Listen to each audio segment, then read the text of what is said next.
les pays qui ont moins de laboratoires ne se développent pas. Les pays qui négligent la science. Et aujourd'hui, pour ce mariage, j'aimerais vous inviter à entrer dans le laboratoire de l'amour. Parce que si vous avez plus d'expérience dans le laboratoire de l'amour de Dieu, vous allez vous développer dans votre mariage. Pas seulement pour Jessie, mais pour moi aussi. Parce que je suis un prêtre marié. Nous sommes, chez les protestants, des prêtres mariés. Nos pasteurs sont mariés, comme Paul, comme Pierre plutôt. Eh bien, vous avez vu quand nous avons lu un verset puissant de Paul qui parlait de la largeur, de la longueur, de la hauteur et de l'amour de Dieu et de la profondeur de l'amour de Dieu. Et moi j'ajoute la puissance de l'amour de Dieu parce que dans Cantique des Cantiques, on a dit que l'amour est plus fort que la mort. Ce verset, moi ça me dit comment connaître, comprendre la largeur de l'amour dans mon foyer. Comment comprendre la longueur de l'amour de Dieu. Comment comprendre et appliquer la hauteur de l'amour de Dieu. Comment comprendre et appliquer la profondeur de l'amour de Dieu.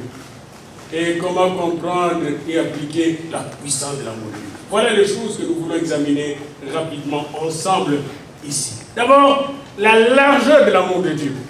L'amour de Dieu est infiniment large, n'a pas de limite. Très très large.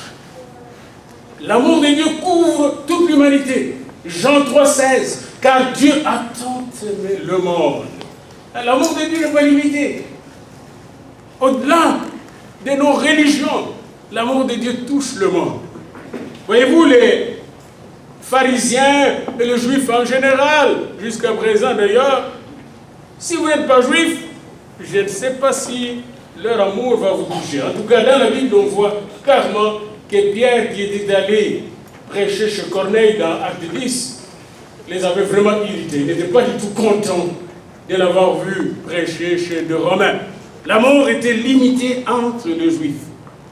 Deuxièmement, parmi les Juifs, si vous étiez un adultère, vous devez être lapidé.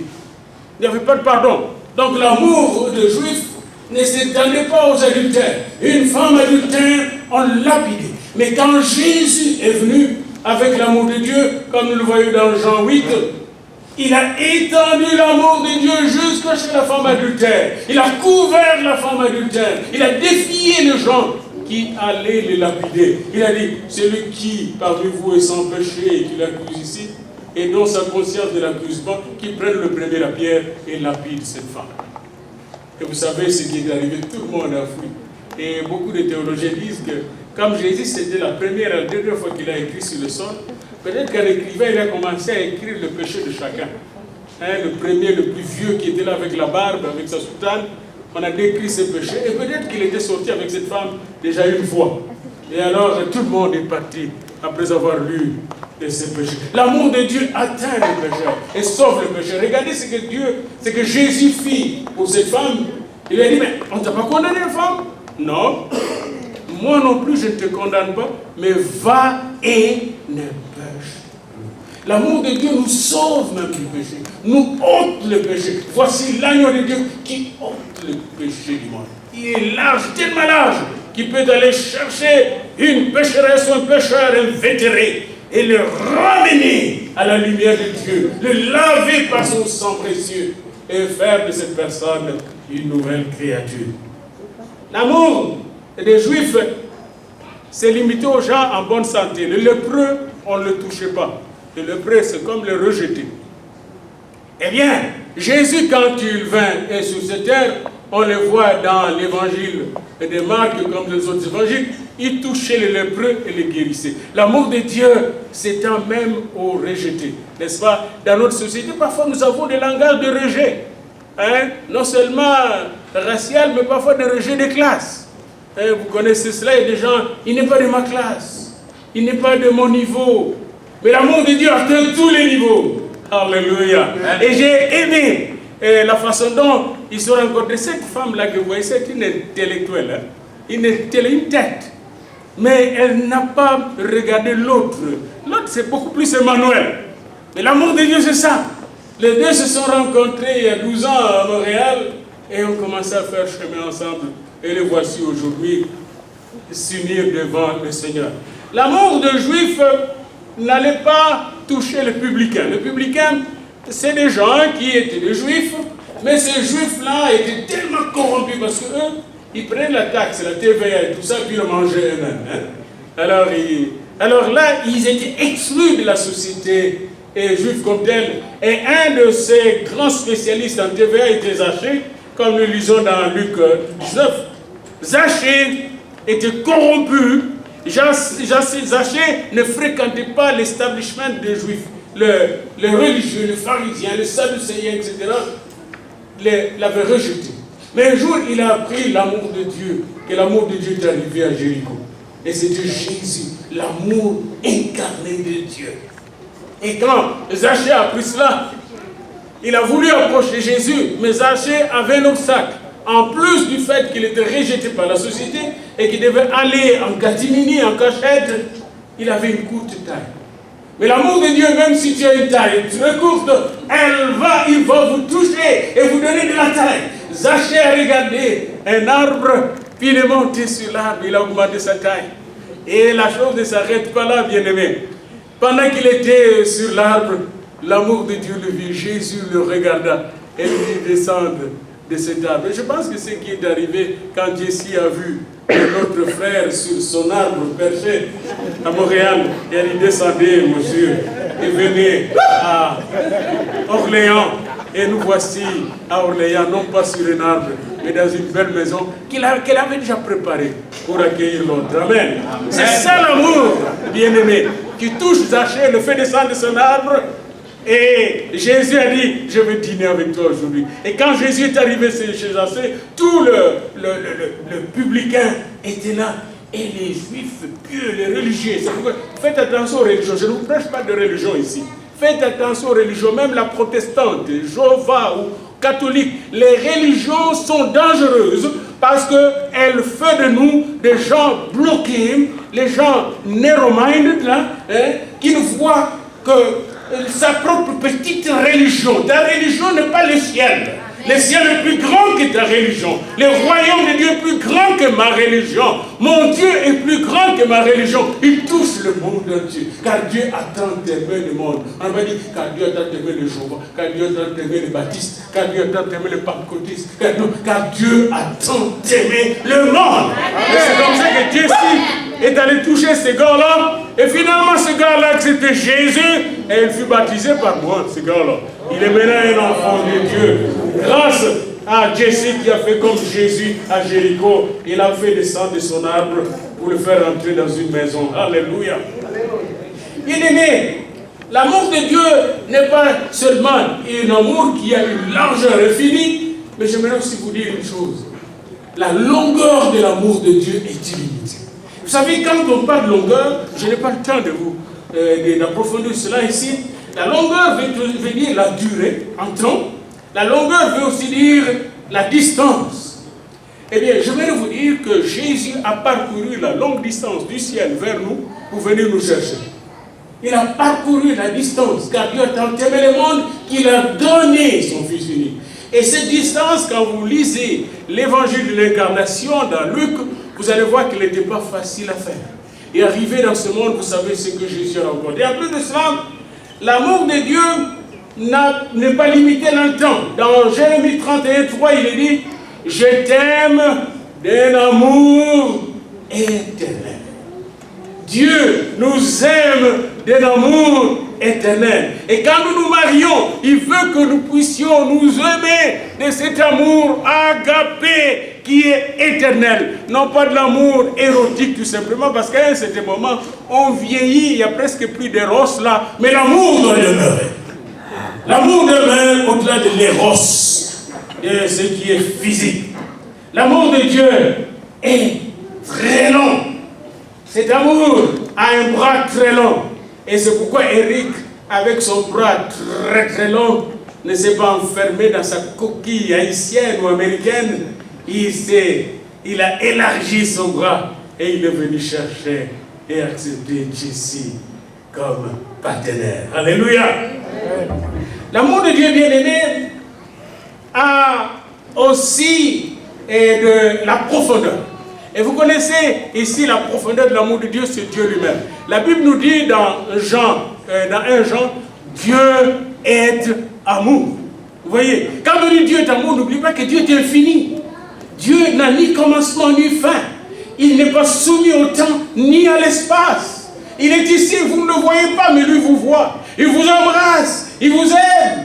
Et il vous donne encore de respirer et d'avoir le bonheur d'être bien habillé comme maintenant, jolies les femmes comme les hommes. C'est toujours Dieu qui lui donne cette beauté et cette bonté. Cet amour de Dieu, bien-aimé, elle est profonde, tellement profonde que personne ne peut nous arracher de cet amour. L'amour de Dieu est profond, très profond. Ce n'est pas un amour superficiel, ce n'est pas un amour sentimental, ce n'est pas un amour qui s'arrête aux émotions et aux frissons. Mais frisson ou pas frisson, Dieu t'aime.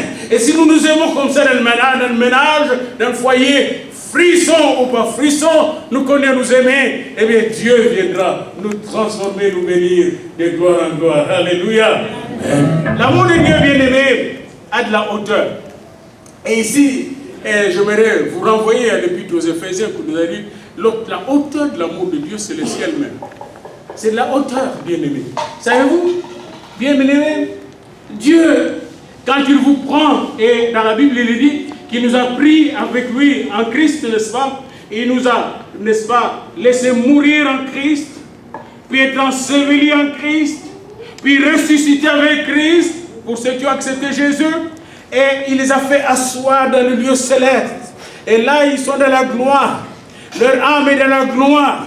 Et nous serons dans la gloire avec lui, bien-aimés, dans la hauteur même de Dieu. L'amour de Dieu est de la hauteur parce que l'amour de Dieu, vous savez, quand il y a de la hauteur, tu vois du haut ce qui se passe chez ton frère ou ta soeur ou ta femme. Tu vois même ses sentiments. Tu peux voir, ah, ma femme a besoin de telle chose. Et la femme n'a même pas parlé parce que tu es de la hauteur. Je vais vous montrer comment l'amour de Dieu est de la hauteur. Dans Jean 2, il y avait une fête de mariage. Et ces gens-là étaient des amoureux, bien habillés comme vous. Vous manquez juste la piste parce qu'eux avaient la piste. Hein. Et on nous a dit qu'il n'y aura pas de piste ici. Bon, je ne pouvais pas dire non. Mais comme un bon Congolais, un bon danseur, j'aurais voulu avoir la danse aussi. Une autre fois, on va y penser. Ça va une belle piste. Alors là, ils étaient dans la joie, en train de danser, de boire. Et Marie, la mère de Jésus, remarque qu'il n'y avait pas plus de vin. Elle va dire à Marie, il n'y a plus de vin. Et les serviteurs disent, qu'est-ce qu'on va faire? Marie dit à Jésus, fais quelque chose. Parce que ton amour a de la hauteur. Tu sais profondément ce que les gens ont besoin. Et qu'est-ce que Jésus a dit à Marie? Il dit, femme, mon heure n'est pas encore arrivée. Mais Marie savait que l'amour de Dieu n'est pas limité par le temps. Vous savez, hein? Et Marie a dit à ces gens-là, faites ce qu'il vous dira. Parce qu'il est Dieu fait homme. Voyez-vous, ceux qui doutent de Jésus qui n'est pas Dieu fait homme, et là vous voyez une démonstration palpable que Jésus n'est pas n'importe qui. Il n'est pas n'importe quel humain. C'est Dieu sous une forme humaine. Bien-aimé dans le Seigneur, là on dit à Jésus de faire quelque chose. Et là Jésus dit, allez, vous avez combien de jarres? Autant de jarres. Mettez de l'eau, remplissez ces jarres avec de l'eau pure. Hein? Des jarres qu'on utilise pour les ablutions religieuses, là, pour se laver les mains, pour être pur. Mais Jésus les transforme en usine pour la fabrication de vin de première qualité. Et là, et après avoir puisé, mis de colère, il goûte vin de première qualité. Et on présente le vin alors au chef, l'organisateur, comme aujourd'hui Joberti qui sera en train d'organiser notre rencontre ici à la nourriture. On présente chez Joberti le vin. Tu n'as pas de vin, Joberti, aujourd'hui. Hein? Ok, malheur à toi. Alors, là on présente le vin. Et quand on présente le vin, et le maître de la cérémonie dit, qu'est-ce que tu as fait? Il va blâmer Germain. Germain qui est assis à la table. Qu'est-ce que tu as fait, Germain? On a eu une mauvaise boisson. un mauvais vin, tout à coup tu sers le bon. Vraiment arrêtez. L'amour de Dieu va vous servir le meilleur alors que vous êtes fatigué.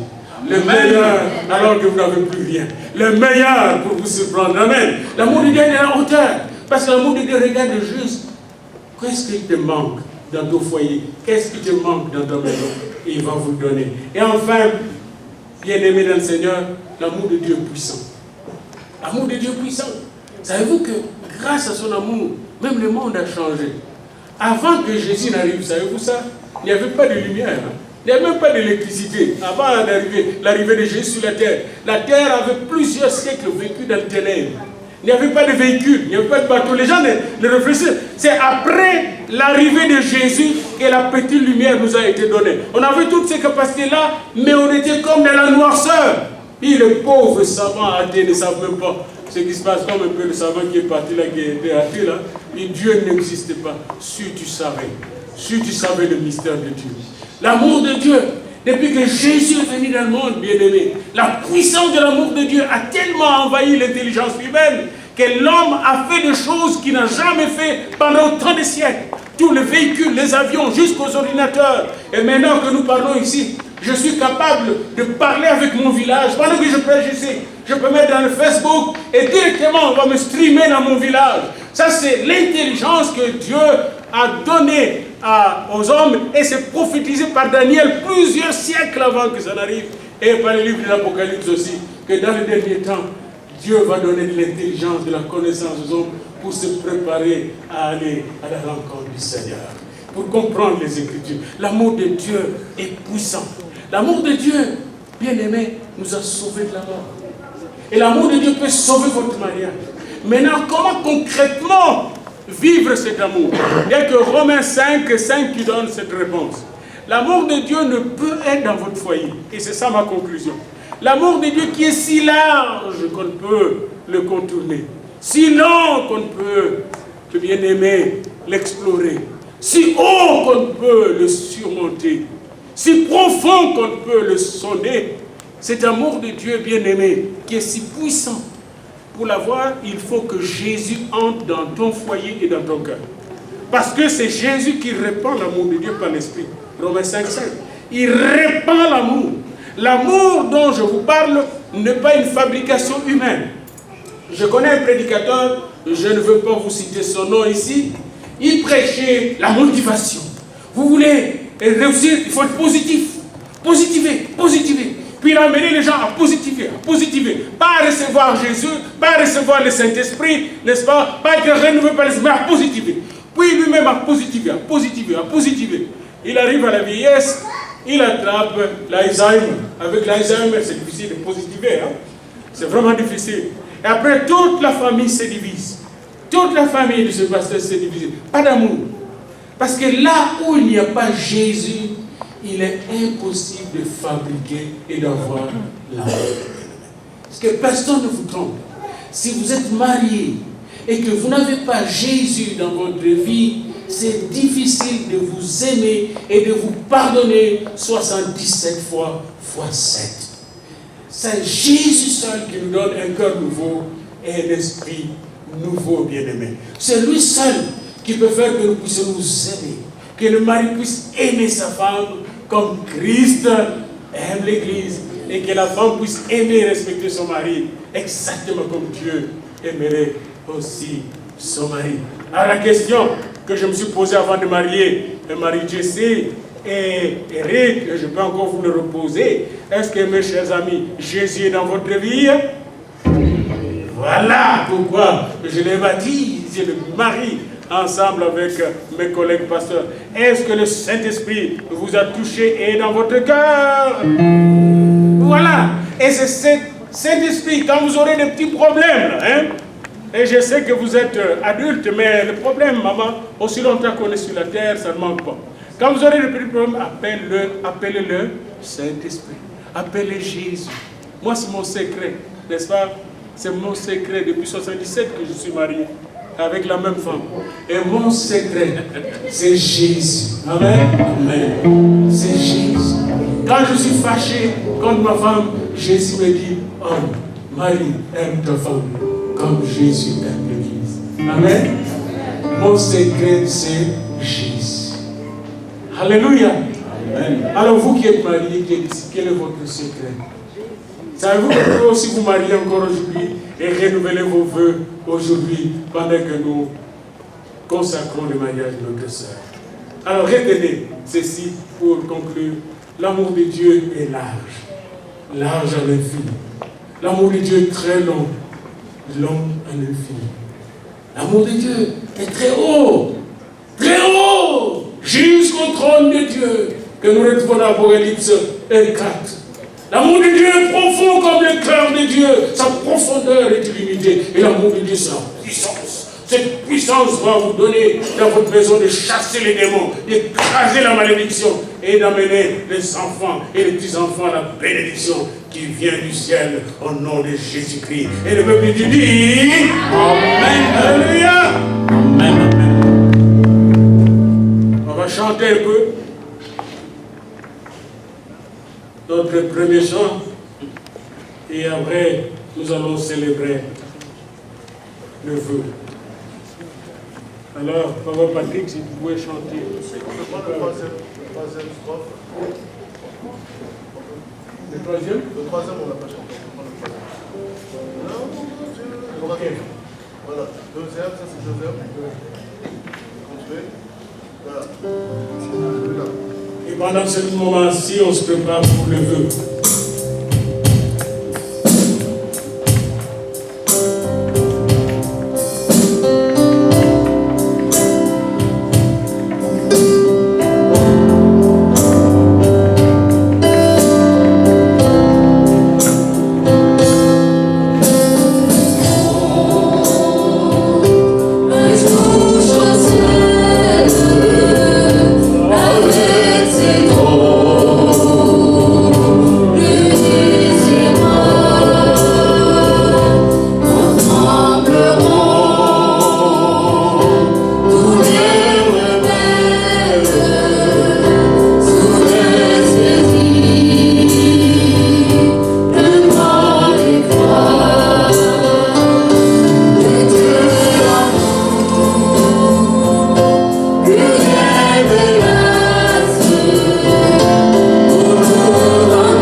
Et nous a donné l'autorité de marcher sur le serpent et le scorpion. Par la puissance du Saint-Esprit devant tous les anges de Dieu et l'assemblée de Dieu. Bien-aimé Jean-Éric, j'aimerais vous poser cette question. Vous engagez-vous à prendre Marie-Jessie Joseph en mariage et à demeurer avec lui, avec elle, jusqu'à ce que la mort vous sépare, et de ne jamais m'appeler pour me dire que vous allez divorcer? ne savez pas ce que ça fait pour un pasteur quand on l'appelle, on va se séparer. Il peut tomber mort. Pasteur. Ça veut dire tout ce qu'il a fait est nul. Or, Dieu n'est pas nul. Amen. Donc, pardonnez-moi de poser cette question. Je comprends votre émotion et votre rire. Maman, Marie-Jessie, ma fille bien-aimée, est-ce que vous vous engagez aujourd'hui et acceptez cet homme comme votre mari jusqu'à ce que la mort vous sépare? Ah, elle a dit oui, elle veut. Amen. Alléluia. Maintenant que vous avez dit que vous voulez, qui a le bague ici? Où se trouve le salon? Oh! Les témoins, vous devez venir ici, hein, les témoins. Parce que vous serez des témoins. Vous avez entendu tout ça, vous vous engagez vous aussi. Les bagues, s'il vous plaît, on va prier pour les bagues. On va prier pour les bagues. Donne la bague de papa, Michel, donne la bague de maman à notre frère, à notre maman, pasteur. Ici, donnez l'autre bague, s'il vous plaît. Et après, ils vont le donner. Voilà. Alors, prenez ces bagues. Maintenant, d'abord les bagues. Nous bénissons ces bagues au nom de Jésus-Christ. Purifiées par le sang de Jésus que nous aspergeons sur ces bagues, elles vont être le symbole d'un lien indissoluble de mariage dans la gloire du Père et sous l'onction du Saint-Esprit. Et maintenant, Seigneur, avant que le couple ne s'échange les bagues, nous venons les délier par la puissance et le pouvoir que tu nous as donné de délier de toute emprise et de tout lien, traditionnel ou familial, externe ou interne. Nous détruisons tous les liens de divorce, tous les liens mondains et tous les liens d'occultisme pouvant survenir de sorts lancés d'une manière ou d'une autre pour détruire ce foyer. Eh bien, ce foyer immunisé, vacciné par le sang de Jésus-Christ. Et nous bénissons ce couple, maintenant, qui a dit oui devant le Seigneur. Soyez remplis du Saint-Esprit de Dieu et bénis dans votre foyer. Oh, le chemin que vous avez parcouru seul, c'est rien par rapport au chemin que vous allez parcourir maintenant avec le Seigneur. La bénédiction arrive, la gloire de Dieu arrive, parce que la Bible vous dit, comme vous croyez, et comme vous croyez, vous verrez la gloire de Dieu. Alléluia. Maintenant, vous donnez la bague de Jessie à Eric, et il va donner la bague à sa chérie sur son doigt, et en disant un mot d'amour. Il faut le micro, sinon, hein, on va entendre Eric, comment il est amoureux. Ah, qu'est-ce que tu as dit? Ah, amour pour la vie. Amen. Maintenant, maman Jessie, vous allez mettre la bague sur notre frère.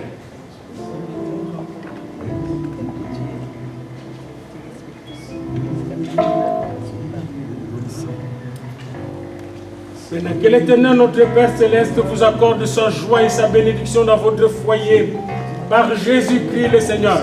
Que 1000 tombent à vos côtés, 10 000 à votre droite. Et que toute la bénédiction qui a été bloquée par l'ennemi pendant longtemps dans vos vies respectives soit débloquée maintenant de la part du Seigneur Jésus. Car maintenant, le Seigneur va manifester son amour et sa gloire dans votre maison. Au nom de Jésus-Christ, le Seigneur mort et ressuscité pour vous. Amen. Amen. Frères et sœurs, j'aimerais vous présenter le couple. Alléluia.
Quelle bénédiction! Quelle bénédiction! Et pendant ces moments, ils sont encore là, avec vos témoins à côté. Voici votre arme dans la maison. Amen. Amen. Toi là, c'est toi qui vas garder la Bible pour ton chéri, parce qu'elle va garder le portefeuille. Demande par lui la Bible dans le portefeuille. D'autres dire, méditons la parole. Je sais que vous aimez méditer ensemble la parole de Dieu. Maintenant, nous allons juste passer aux annonces, puis il y aura un bon chant spécial pour eux, avant les signes avec les témoins et le papier officiel. Amen. Merci d'avoir été là.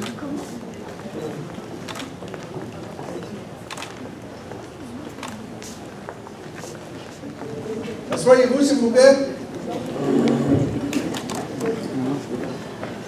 Voilà qu'on procède aux signatures. Vous savez, je ne sais pas si vous avez remarqué, mais c'est un dimanche matin.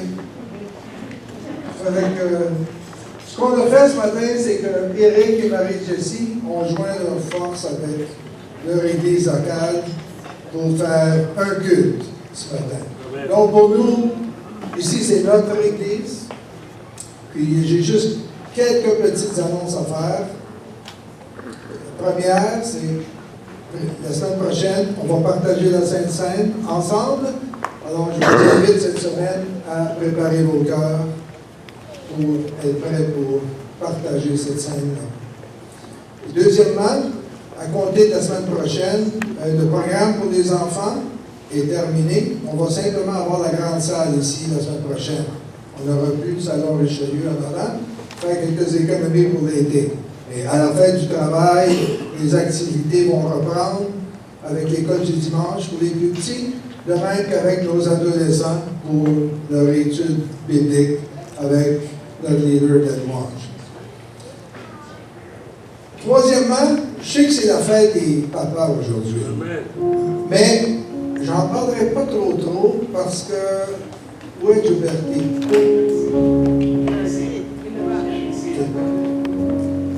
J'ai demandé à Gilberti, lorsque on va commencer le repas, on va honorer les papas d'une façon très spéciale ce matin. On va les gâter un peu.